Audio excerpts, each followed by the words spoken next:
Good afternoon, everyone, and we are back in Exodus chapter 21.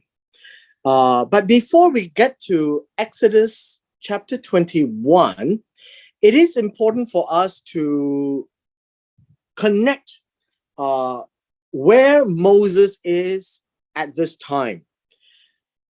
Last week, when we were doing Exodus chapter 20, we cursory left verse 20.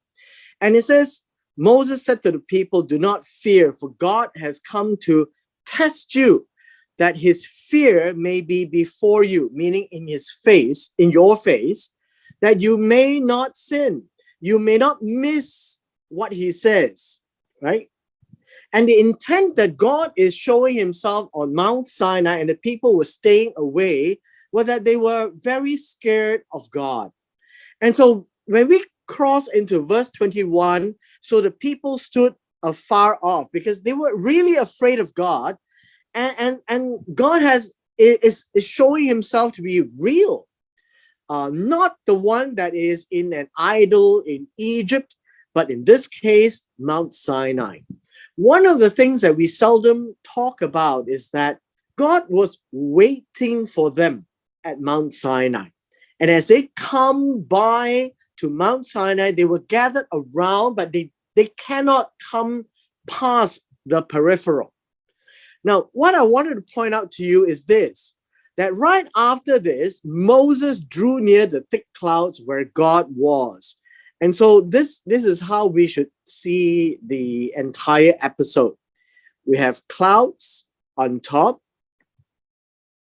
and then we have the people. The people would be all around, but there is a peripheral that they do not come any nearer. And then we have Moses. And Moses went up into the clouds where God was. So the thick darkness is actually clouds that they can't see. When you go out there, you can't see where Moses is anymore. And that was where God is and met with Moses. Now, what I wanted to point out to you is Moses, being at, I guess, 80 years old, is a very fit gentleman, right? He goes, in chapter 19, he goes up, he comes down. He goes up, he comes down. Now, in chapter 20, verse 20, or 21 right here, Moses went up again, and this time he goes for a longer duration. And it gives us this picture from verse 22 onwards, and it connects for the next few chapters. Now, we could have ended in verse 21, but we went on to the end of the chapter of 20, and now we continue. So do understand that chapter 21 is a continuation of where we left off in chapter 20, and Moses is right up there with God. Now, in chapter 21, God presents what we call the judgments, or how decisions are made, or the justice. And this will be decisions. How God makes his decisions. And he says, "You shall put it to their face." You know, this is really the literal word, right? Put to their face, or their faces. Meaning, let them see, right? And from here on, you find that there are a number of concepts that we must get straight before we jump in. And so let me just pause here to talk about the servant, the Eved. And this would be pronounced as Eved, right? Eved. And Eved, being a servant, is also either a bond servant, which we normally use the term the slave, or a free servant, that he has a wage. And that's the concept. Now, slavery is not the 1700s and 1800s where they brought African slaves to the United States, where they sold people like goods. In the Old Testament, now we are reading Exodus chapter 20, You need to be able to think of that as a servant or slave when compared to the time in Egypt. So the Hebrew people were slaves or servants in Egypt. And the servant concept in Egypt is you just need to do what your masters tell you, and there is no two way about it. And leaving is not an option. And you're there for life, or as long as the rule of law by the Pharaoh is there, and that's what you do. Now, God is now recalibrating their understanding of a servant or an Eved, because that would be the servant concept before God.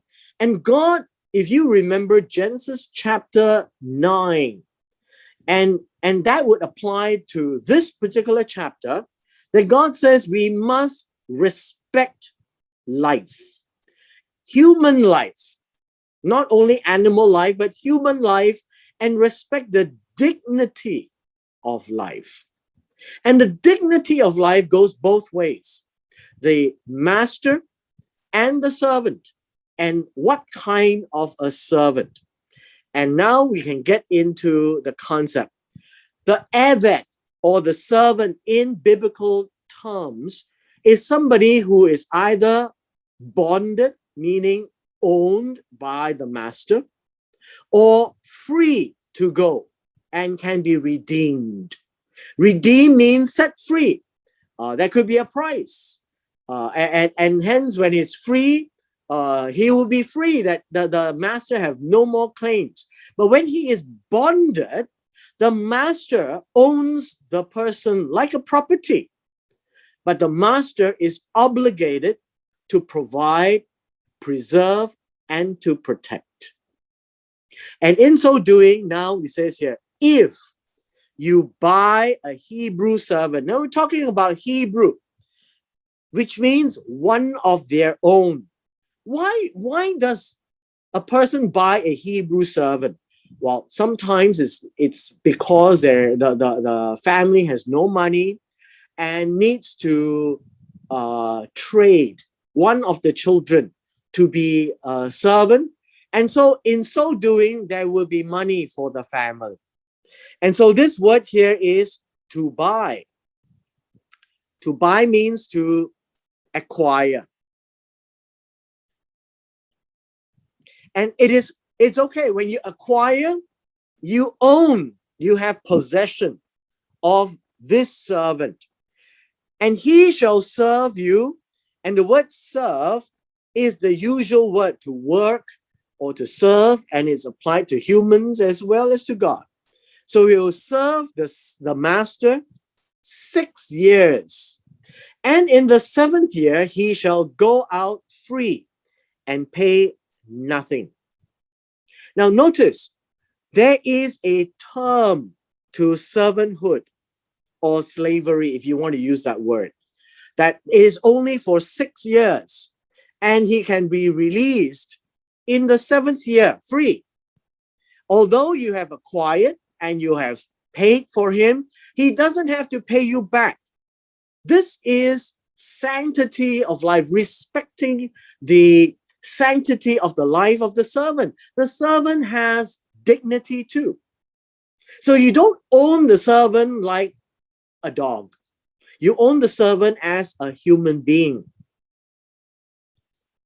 If he comes in by himself, meaning he comes in freely, alone, and then he shall go out by himself, in this case, alone. Now, if he comes in married, meaning he has a woman in tow, then his woman shall also leave with him. So this is fairness, because he came in a condition that he has a woman. And so when he leaves with the woman. Verse 4, if his master has given him a woman, which means he came in alone and then he got a woman as part of the term in this servitude, and she has borne him sons or daughters, the woman and her children shall be her master's. Why? Because the wife belonged to the master. And so when he came in alone, he shall go out alone. And this is fair. But if the servant plainly says, I love my master, my woman, and my children, and I will not go out free, meaning he's not going to leave, then his master shall bring him to the judges. Now you notice, judges eventually becomes the ones that will make decisions for the community at the gates. And he shall also bring him to the door of the house, right? The door of the, or the doorpost. And his master shall pierce his ear. Now, the verse 6 is this. The ear piercing is to, how should we say,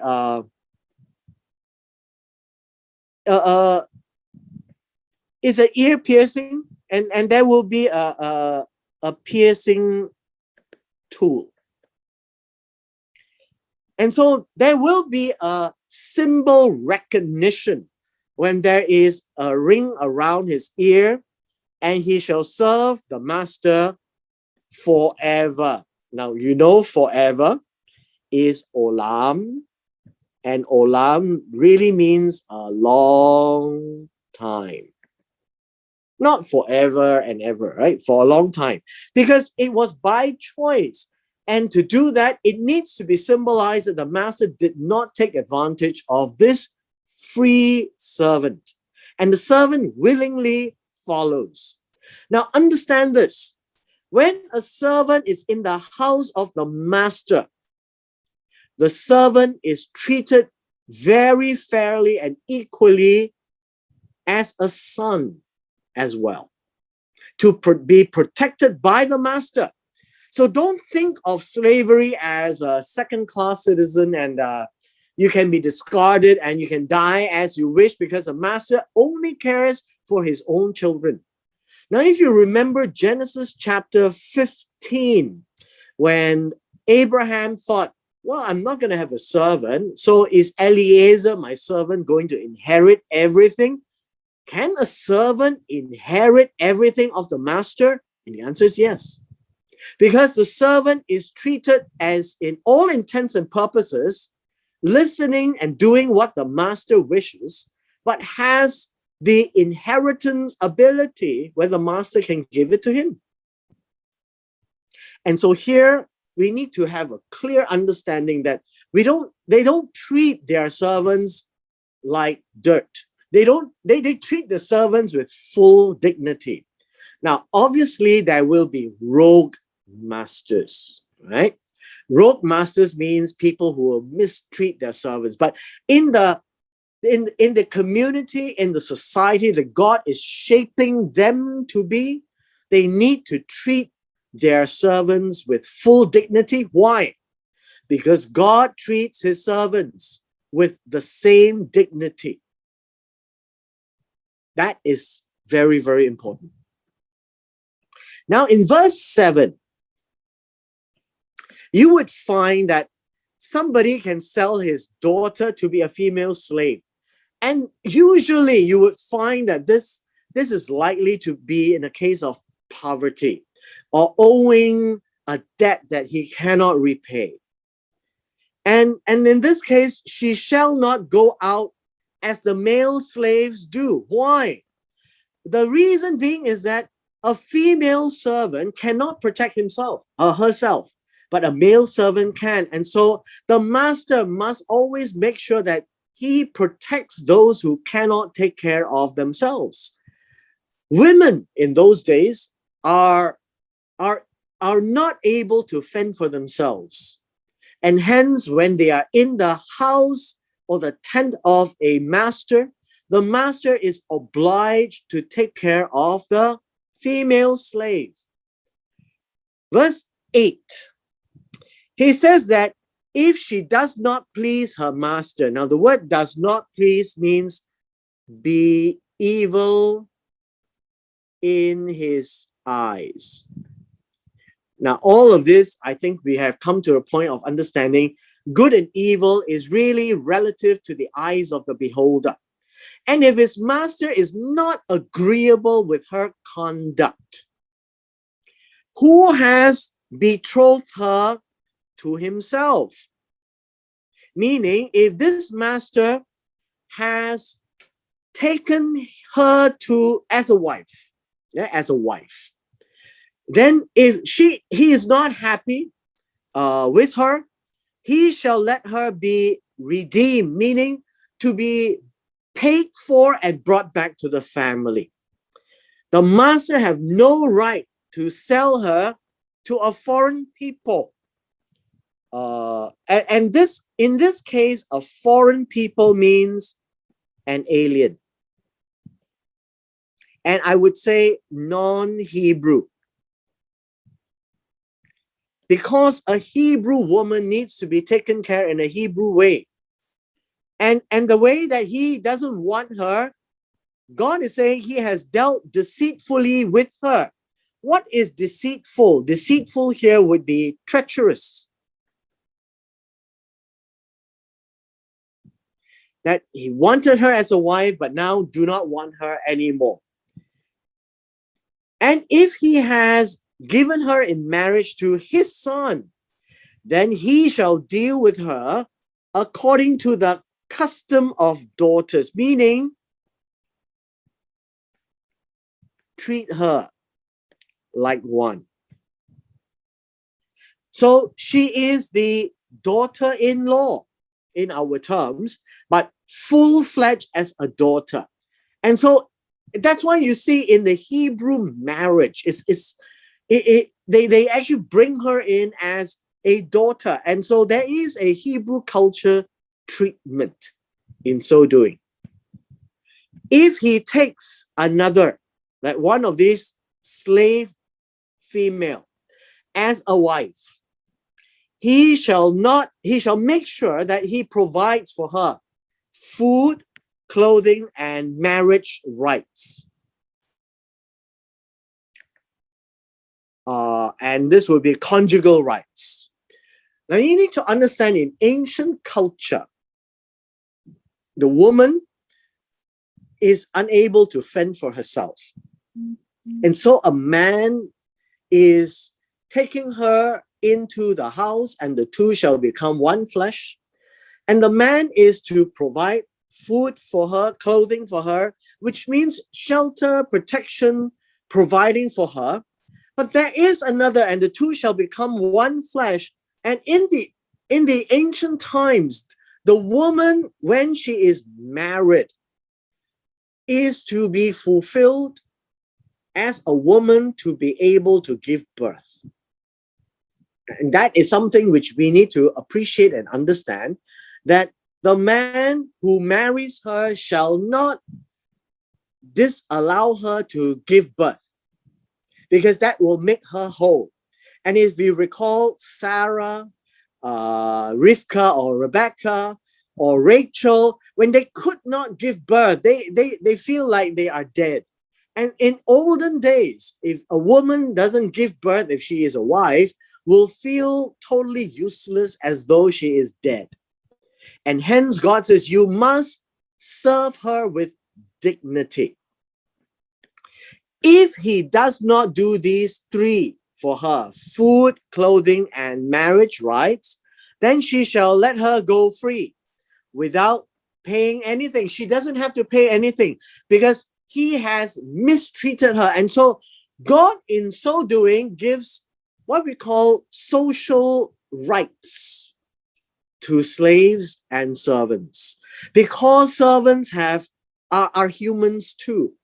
And servants needs to be treated with dignity. And that in itself tells us that God treats his people who listen to him, who serve him, with dignity. And God will provide and give everything that is needed for his children to serve him. And God is a faithful God. And so God takes that model and puts it upon the rich Hebrew people who have servants, to make sure that they do not mistreat their servants. In verse 12, you find that there will be rogue masters. Rogue masters means masters who are not faithful to God, who don't reflect the faithfulness of God. And so he says, and when you go down this list, from verse 12 onwards, you find that when man does not treat another man with dignity, when man takes a life of another man, and you need to always go back to Genesis chapter 9. We are not in the Mosaic law in totality, but you would see that the Noahide laws are brought into bear and expanded. The dignity of human life is crucial. And so God says, when you cause a person to die, when you strike a man, means you actually cause a strike. So there is an intentional action. And so the action is to strike a human and he dies. And God says, in this law, he shall be put to death. Remember Genesis chapter 9. If you take a life, you must pay a life because God says, I will reckon with you. Genesis 9. Nothing to do with Mosaic law. It's now brought into the Mosaic law.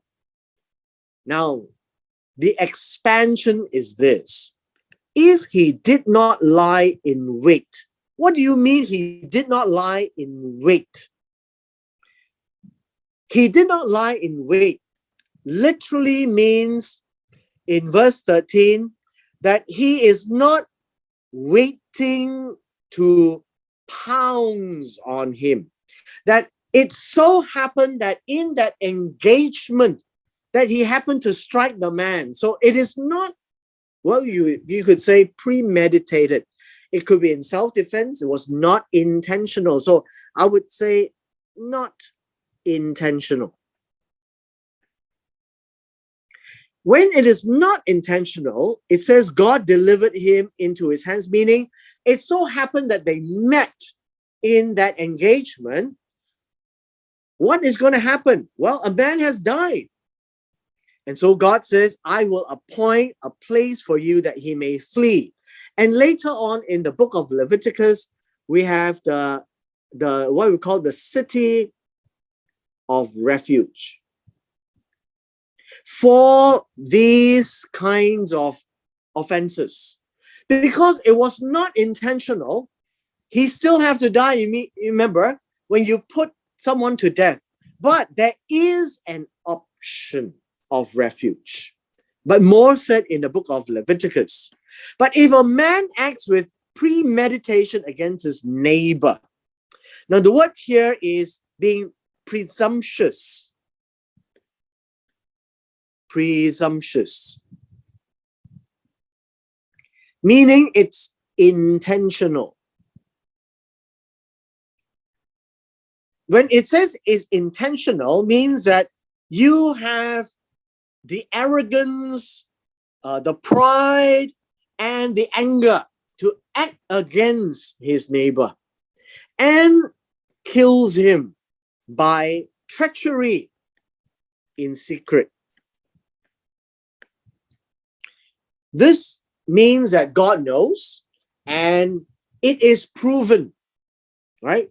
Whenever the Bible says you shall take him from my altar that he may die, this means that it has been proven. But it is premeditated, intentional. He was actually angry with the neighbor. He was planning it and he killed him without anyone knowing.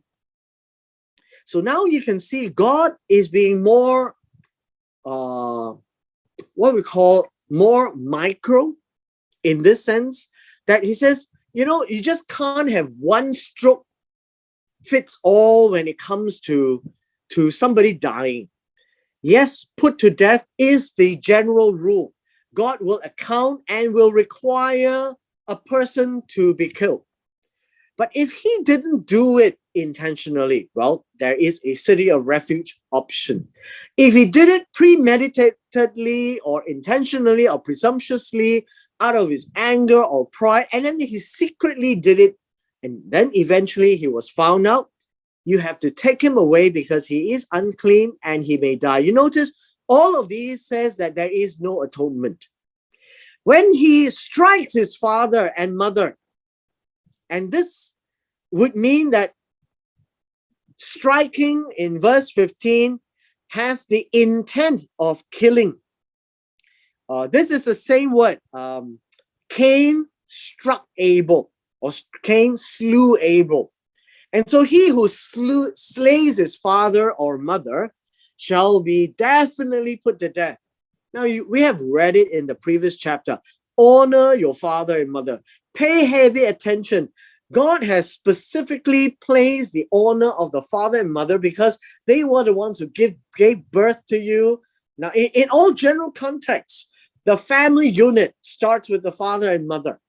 And so the children is to place the father and mother in that context. But if you kill your father and mother, you will be killed.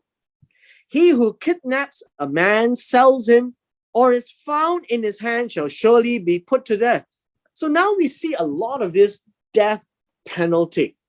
When you take a man and sells him, that would be hard, wouldn't it? That would literally means be put to death. Like the brothers of Joseph took him and sold him into slavery. And that's why they really felt guilty after that. He who curses his father and mother be put to death. Verse 17 talks about cursing. Cursing here literally means, how would you say, make despicable, of no value. Meaning when you treat your father and mother as if they meant nothing. That is what it means by curse. It's not to say a few words, right? If you treat your father and mother as though they are like dung on the ground, that you treat them as totally invaluable, God says you are not honoring your father and mother, you will be put to death. And then he says, now when you go to verse 18, there are a lot of variations. So if a man fights with another and strikes the other with a stone or his fist, but that guy does not die, but he can't work. So this is bodily injury, tantamount to not able to make a living. But if he rises again and he recovers and he walks about outside, even with his staff, then the one who struck him shall be acquitted. Now, verse 19 is very interesting. And the idea of acquitted here means to be free from obligation. Okay? Free from obligation. Now, I think we ought to not to think of all this like how we look at today's civil law, right? And criminal law. Because this is very much in their social context.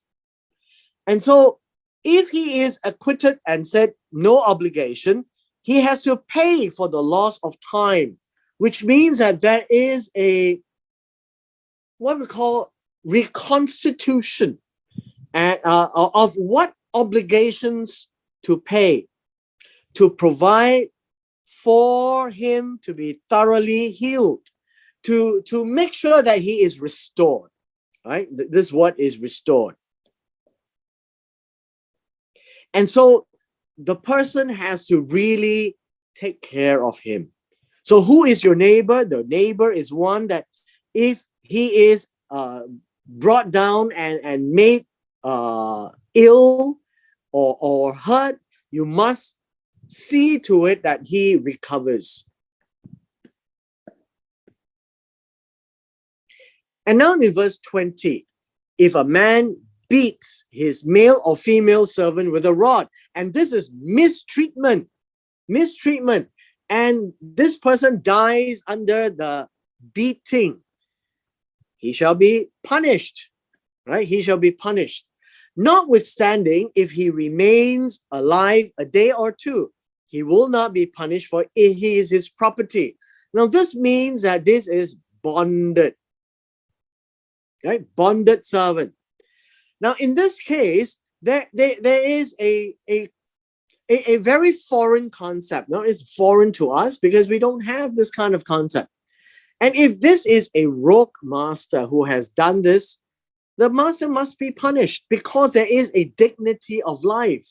God will take an account for this master. But the punishment of death may not be so if the person did not die immediately. And gets into a bit of complication when we have to actually get into some further passages in the future. But if the men fight and hurt a woman with a child who is pregnant, and she gives birth prematurely, but no harm follows, he shall be punished accordingly as the woman's husband imposes on him, and he shall pay as the judges so make the decision. If any harm follows, you shall give life for life. Now, this is important. Life for life. What life? A woman with child, if anyone dies, it's a life taken. Now, verse 24 is where we can see the justice. Life for life, eye for eye, tooth for tooth, hand for hand, foot for foot, burn for burn, wound for wound, strike for strike. And this is justice. No more, no less. Now, ancient justice requires this, that if the hurt is for one type, for example, you hurt the other person's foot, you cannot hurt the other person's other parts, because in social justice, a foot can only be hurt for the foot with the same kind of hurt. The idea here is you cannot do any more or any less. And so the term here, if a man strikes the eye of his male or female servant and destroys it, talking about an eye, he shall let him go free for the sake of his eye. That this servant must be respected, and the eye is worth his freedom. If he knocks out the tooth of his male or female servant, he shall set him free for the sake of his tooth. And so freedom is equated to the male or female servant for a part of his body, because the eye or the tooth is an intrinsic part of him, and the dignity of life needs to be paid for. But the master do not have to pay for an eye or a tooth, but the master has to set him free. So freedom is in this context a much heavier term than an eye or a tooth. Now this is towards a servant who is bonded. But to a general person, life for life is a given. You take a life, you need to die, except for the cases where God says, I will give you an unintentional death, an option of a city of refuge. And later we will see that in the book of the book of Numbers as well. An eye for an eye, tooth for a tooth, hand for a hand, foot for a foot, burn for a burn, wound for a wound, stripe for a stripe. He gives you one, and the justice is you give him one back. No more, no less. As we go forward, God also talks about the dignity of the life of animals. Because in Genesis chapter 9, God demands justice for an animal. You cannot hurt an animal because it is also alive. Why? Now in Genesis chapter 1, the living animals, the birds, the fish of the sea, the birds in the air, and the animals on the ground, they are all living nephesh, like a human, a living nephesh. And God says, do not be cruel with them.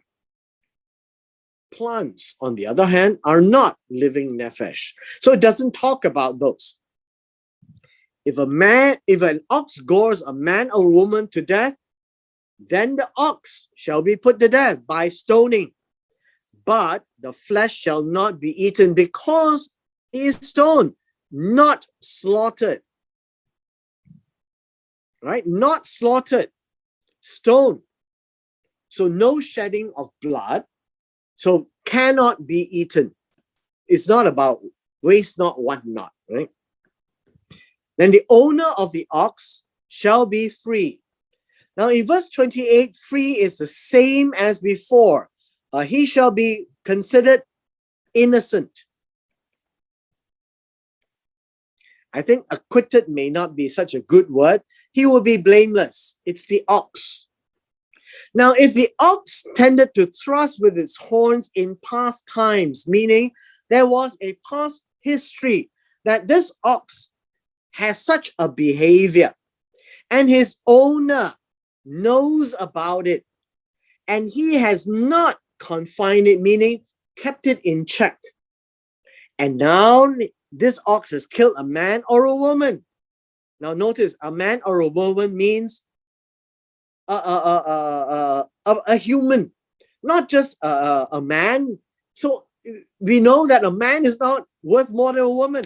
Both are equally valuable in the eyes of God, the sanctity of life. The ox shall be stoned, owner shall be put to death. Why?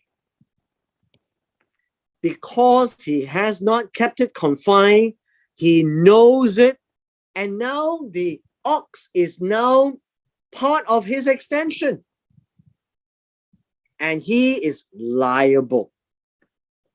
If there is imposed on him a sum of money that the person who lost a man or a woman says, it's okay, you just give me 40 shekels, then he shall pay to redeem his life, or whatever is imposed on him. So though he is put to death, there is a redemption.